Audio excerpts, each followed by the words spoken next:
반갑습니다. FST 주주 여러분들. 삼성 컨퍼런스 콜 관련해서 내용 정리를 왜 이제서야 하느냐.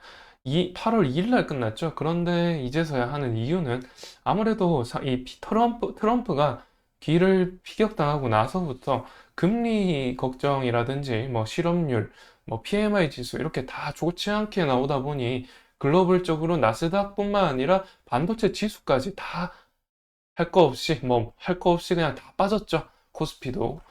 다 빠지다 보니까 이 삼성 컨퍼런스 콜이 반등 모멘텀이 전혀 되지 못했습니다. 그래서 뭐 딱히 말할 이유가 없었는데 이제는 조금 반도체주들이 반등해서 올라가는 움직임이 나오고 있기 때문에 좀 말씀드릴 필요가 있지 않나 생각이 들고 그 컨퍼런스 콜 내용을 좀 보게 되면 다 믿기는 어려우나 좀 중요하게 봐야 될 부분이 있지 않나 해서 좀 말씀을 드려보겠습니다. 자, 우선은 삼성전자가 2분기에 영업 실적이 굉장히 잘 나왔죠. 디바이스 솔루션의 영업이 흑자 전환을 통해서 그 저력을 좀 보여주었고, AI 반도체 시장에 대한 수요를 다시금 확인시켜주는 움직임이 나왔습니다. 하이닉스도 마찬가지죠. 그래서 어느 정도 이제 AI 반도체 관련된 부분, 내용 상당 부분은 좀 믿을 수 있겠다라고 생각이 듭니다.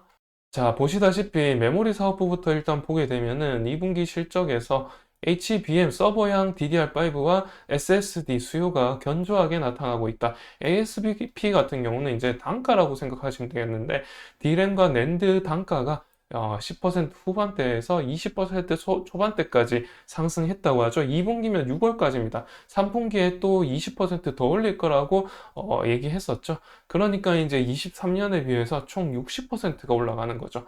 D램 가격 상당히 올라오고 있고요. D램 가격 추이를 좀 보게 되면은 아무래도 D램 가격을 봐야 되는 게 반도체 업황은 D램 가격과 함께 한다고 보시면 됩니다. 그래서 D램 가격의 추이를 보시고 좀 투자를 하셔야 되는데 근데 사실 좀 선반영이 되죠.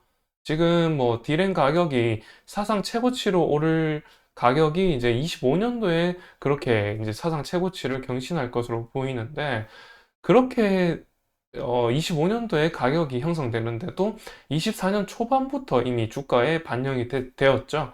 그런 부분을 감안을 한다면은 이미 9개월 먼저 선반영된다고 보시면 됩니다. 자, 보시면은 DDR5, DDR4, 16기가 같은 경우 가격이 거의 8달러까지 올라갔죠. 낸드 같은 경우는 어, 멀티와 트라이가 거의 가격이 3달러쯤에서 형성하고 있죠. 아무래도 낸드 쪽에는 그 서버향으로 커드로 쪽이 지금 많이 들어가고 있기 때문에 커드로 쪽 가격 상승률이 더 클 것으로 보입니다. 여기는 나오지 않지만은 커드로 쪽이 더 많이 가격 상승이 있을 걸로 보이고요. 아무래도 용량 차이가 너무 많이 나니까 그렇죠. 그리고 D램의 그 레거시 제품 같습니다. 이거는 레거시 제품도 소폭 상승하는데 DDR4죠. DDR4는 DDR4는 가격이 좀 꺾였네요. DDR5가 오히려 가격이 상승하고 있고 2기가짜리 8개 이렇게 보고 있죠. 그리고 낸드 같은 경우는 가격 상승을 꾸준하게 좀 천천히 D램보다는 좀 천천히 올라가고 있습니다. 그리고 여기 보시면은 제품별 현황을 보면 서버향 HBM이라든지 DDR5, SSD 같은 경우 뭐 굉장히 큰 폭으로 상승 중이죠. 근데 PC 쪽은 좀 부진하다고 합니다. 모바일 쪽도 견조한 수요, 중화 쪽으로 좀 견조한 수요를 보여준다는 것은 아무래도 이제 중국 쪽으로 미국의 견제가 거세지면 조금 줄어들 수 있겠죠. 그리고 기술 혁신 부분에서 원비 쪽, 그러니까 DDR5죠. DDR5 쪽에 128GB 제품을 양산을 시작해서 이제 판매까지 개시할 거라고 하네요. 굉장히 긍정적인 바람이죠. 이런 부분에 있어서 좀 선점을 하게 되면 아무래도 관련되어 있는 FST는 펠리클을 삼성전자에 납품하는 업체로서 그 기대감이 반영될 수 있겠습니다. 긍정적인 모멘텀이고요. 펠리클은 소재이고요. 그 포토 공정에 쓰이는 소모품입니다. 소모품이라서 계속 갈아줘야 되는 특성상 매출이 파운드리 공정이 많이 이루어질수록 늘어나겠죠. 하반기 전망을 보게 되면 AI 서버 비중 지속 예상되고, AI 반도체 쪽으로 지금 수요 강세 계속해서 지속될 거다. PC 모바일 쪽의 수요도 제한적으로 상승 가능성이 있다. 비트그로스 전망 같은 경우는 이제 비트당 생산량이 이제 한 자릿수 초반으로 증가 예상이 된다라고 합니다. 그리고 아무래도 삼성전자의 그 파운드리 쪽보다는 기본적으로 파운드리 쪽이 나빠도 계속해서 이제 영업이익 전체적으로 봤을 때, 뭉치적으로 봤을 때 흑자를 내주는 이유가 모바일 디스플레이랑 가전 쪽이 잘 팔리기 때문에 삼성전자의 그 흑자가 유지되는 거죠. 그런 점을 봤을 때 지금 이 시스템 반도체랑 디스플레이 그리고 가전 쪽 다 보실 필요가 있죠. 보실 필요가 있는데 좀 간략하게 간단하게 좀 말씀드리면은, 자, 일단은 엑시노스 2400 같은 경우 내년부터 삼성전자 제품을 사용해서 차세대 그 S 같은 경우 S25가 차세대인가요? 여하튼 간에 내년에 출시되는 것부터는 엑시노스 2400, 엑시노스가 뭐 들어간다고 하면은 그에 따라서 또 이제 생산량이 급증하겠죠. 원래는 퀄컴의 스냅드래곤을 사용했는데, 삼성 제품을 사용하게 되면 삼성이 본인들이 생산해서 본인들이 끼우기 때문에 그만큼 파운드리 칩 생산량이 훨씬 증가할 것이고, 그에 따른 어떤 수혜를 또 입을 수 있다라는 말씀 드리는 거고요. 그래서 파운드리 사업부 같은 경우 2분기 실적보다 전분기 대비해서 두 자릿수 성장 달성을 했죠. 이미 했고, 하반기에도 아까 보셨다시피 증가할 거라고 하죠. 큰 폭으로 증가할 거기 때문에 굉장히 큰 폭으로 증가할 거라고 저도 생각을 합니다. 그런 점에서 파운드리 관련되어 있는 이 FSD 좀 주목을 해봐야 된다. 가격이 굉장히 많이 빠졌죠. 시세 자체가 꺾일 정도로 빠졌는데, 이것은 실적 부분 때문이 아니라 업황 때문이 아니라 글로벌적인 매크로적인 경기 침체 우려죠. 경기 침체 우려. 간단하게 좀 말씀을 드리면은 경기 침체는 맞습니다. 제가 봤을 때 경기 침체 맞아요. 왜냐하면 실업률, PMI 전부 다 좋지 않게 나오고 있죠. 40대 초반대까지 나오고요. 그리고 실업률과 같이 볼 만한 게 이제 고용지수인데, 고용지수가 PMI 지수에 포함되어 있죠. 인플로이 지수인데, 인플로이먼트가 지금 43.6이 나왔잖아요. 50이 나와야 평균이고, 50 이상 나와야 경기 화랑이고, 밑으로 나오면 침체라고 하는데, 43.6이나 많이 떨어져가지고 굉장히 좋지 않은 수치가 나와서, 이 때문에 지금 경기 침체 우려를 하는 겁니다. 고용지수라는 것이 물가와도 연관이 되는데, 물가, 실업 다 연동이 됩니다. 물가가 내려가면 이 적자가 되는 기업이 생깁니다. 마진이 줄어서.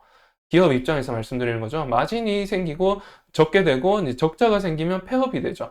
폐업률이 올라가면 실업률이 동등하게 급등을 하죠. 그래서 굉장히 위험하게 인식을 해야 되는데, 여하튼 실업률이 지금 점차 이 상승폭이 늘어나고 있죠. 0.1씩 올라가다가 지난번에 0.2%포인트 올라갔죠.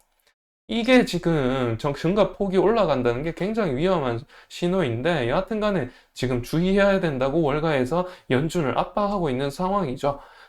그래가지고 경기 침체 우려가 될 만합니다. 그런데, 필수 소비재라고 하죠. 필수 소비재,